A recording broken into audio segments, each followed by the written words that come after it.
Shalom, selamat pagi Bapak Ibu Saudaraku yang dikasihi oleh Tuhan. Pagi hari ini saya ingin membagikan renungan kita pagi hari ini. Judulnya memaknai Natal. Karena kita sebentar lagi merayakan Natal. Natal umumnya tanggal 25, tapi kita sudah bernatal ya di satelit-satelit. Nah, bagaimana kita memaknainya dalam keluarga kita secara pribadi, bagaimana supaya kita bisa menjadi berkat ya. Nah, saudaraku, Lukas 2 ayat 10 sampai 11, ini peristiwa Natal di sini nih ya. Lalu kata malaikat itu kepada mereka, "Jangan takut, sebab sesungguhnya aku memberitakan kepadamu kesukaan besar untuk seluruh bangsa. Hari ini telah lahir bagimu juru selamat, yaitu Kristus Tuhan di kota Daud." Ya, saudaraku, jadi pada waktu Yesus lahir, malaikat pergi ke padang, bertemu dengan para gembala di sana, lalu dia bertemu para gembala takut. Nah, lalu malaikat ini yang berkata tadi ya, dia berkata, "Jangan takut, pada hari ini telah lahir bagimu juru selamat, yaitu Kristus Tuhan di kota Daud." Ya, dan akhirnya kita tahu para gembala mengunjungi Yesus yang baru lahir ya. Nah, karena pada hari itu para gembala mengunjungi Yesus, jadi kemungkinan memang betul mereka mengunjunginya langsung masih di kandang tadi ya. Mereka menemukan bayi Yesus di atas palungan. Nah, bagaimana kita memaknai ini? Tentu kita harus lihat bagaimana kejadiannya. Apa sih arti Natal ini ya? Ya, apa sih yang terjadi di Natal supaya kita bisa memaknainya dengan benar ya. Nah, peristiwa Natal adalah suatu pengharapan dan sudah menjadi penggenapan atas janji Tuhan. Kenapa? Karena di dalam perjanjian lama selalu saja dinubuatkan bagaimana Mesias akan datang. Dan pada hari itu adalah penggenapan atas janji Tuhan. Orang-orang Israel tahu betul mereka sedang menanti-nantikan Mesias, ya, dan itu adalah penggenapan atas janji Tuhan, ya. Nah, juga Natal adalah suatu pernyataan kasih Tuhan yang besar. Kita lihat itu kalau Yohanes 3:16 ya, karena begitu besar kasih Allah akan dunia ini. Ya, dia merelakan tahta singgasana di sana ditinggalkan. Ya, kesetaraan dengan Allah itu tidak dia pertahankan, mengambil rupa sebagai hamba. Ya, itu berbicara mengenai pengorbanan yang besar, bukan hanya sampai di sana, tetapi datang ke dunia untuk mati di kayu salib. Ya, semua karena kasih Tuhan yang besar, bukan karena hebatnya, bukan karena luar biasanya kita, tetapi karena luar biasanya Tuhan, karena kasihnya yang luar biasa. Dia rela berkorban, dia yang mati ya supaya kita bisa hidup. Dia menyelamatkan kita. Dan itu menjadi berita yang hampir-hampir tidak bisa dipercaya. Mengapa? Karena orang berdosa diselamatkan. Ya, bukan karena usahanya, tetapi semata-mata karena kasih Tuhan. Nah, tetapi saudaraku, walaupun begitu, kalau secara jasmani, Yesus itu adalah VVIP gitu kira-kira ya. Bahkan kalau very-very-nya mungkin harus panjangnya, very, very, very, very, very in person, ya, VIP, very, very, important person ya. Jadi, tetapi saudaraku, Yesus lahir di mana banyak tempat menolak dia. Ya, dia tempatnya sederhana sekali.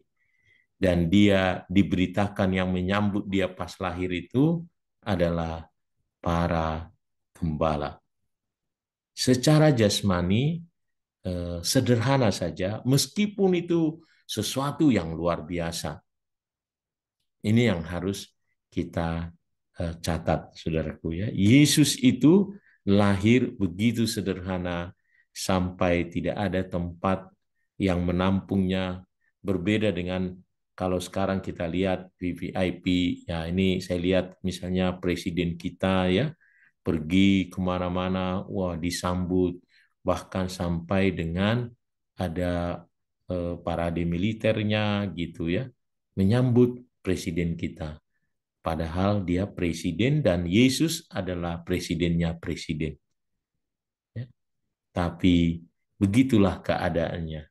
Kenapa? Karena tadi sebenarnya dia meninggalkan semuanya untuk menjadi seorang hamba. Ya, pekerjaannya luar biasa, ya, tetapi dia sederhana. Nah, kenapa? Karena yang Tuhan mau bukan secara jasmania, tetapi secara rohani. Ya. Oleh karenanya, bagaimana kita memaknainya? Mari kita arahkan memaknai Natal adalah kepada hal-hal yang rohani. Ya, mari kita bersukacita dengan benar karena berita keselamatan, karena kita diselamatkan. Ya, bukan karena yang lain. Dasar sukacita kita bukan karena secara jasmani semua tersedia, ya keadaan baik-baik saja, tetapi karena hari Natal adalah berita tentang keselamatan, ya, berita tentang kasih Tuhan yang luar biasa buat kita. Oleh karenanya kita bersukacita dengan benar, bukan karena apa yang kita lihat, apa yang kita rasa, bagaimana keadaan kita. Tentu mungkin baik juga kalau keadaan kita lebih baik, tapi kalaupun tidak keadaannya, situasinya kurang baik, tetaplah bersukacita karena Allah kita ya menyelamatkan kita. Yang kedua, mari kita nyatakan kasih kita kepada Tuhan. Ya, pada saat Natal, ya mereka menyembah, para gembala menyembah. Memang selalu juga dihubungkan dengan Natal mengenai orang Majus, walaupun kedatangan orang Majus kemungkinan besar bukanlah pada saat Natal itu, tetapi ya selalu saja itu menjadi bagian rangkaian Natal. Nah, para orang Majus memberikan persembahan buat mereka. Mereka juga bersukacita, ya, memberikan persembahan kepada Tuhan. Mari kita nyatakan kasih kita kepada Tuhan. Ya, nyatakan pengorbanan kita juga tanda terima kasih kita kepada Tuhan. Nah, yang ketiga, mari kita andalkan Tuhan dalam setiap tindakan kita. Mengapa? Karena yang datang bukan hanya juru selamat, bukan hanya Kristus, tetapi Tuhan di kota Daud. Yang Tuhan mau adalah kita mengandalkan Dia. Jangan kita selalu bersandar pada pengertian kita sendiri. Ya, Amsal 3 ayat 5 sampai 6 katakan, ya. Jadi percayalah kepada Tuhan dengan segenap hati. Jangan bersandar pada pengertian sendiri. Nah, yang keempat adalah berbuatlah kebaikan dan kasih pada sesama. Ya, kenapa? Karena itu membawa kemuliaan bagi nama Tuhan.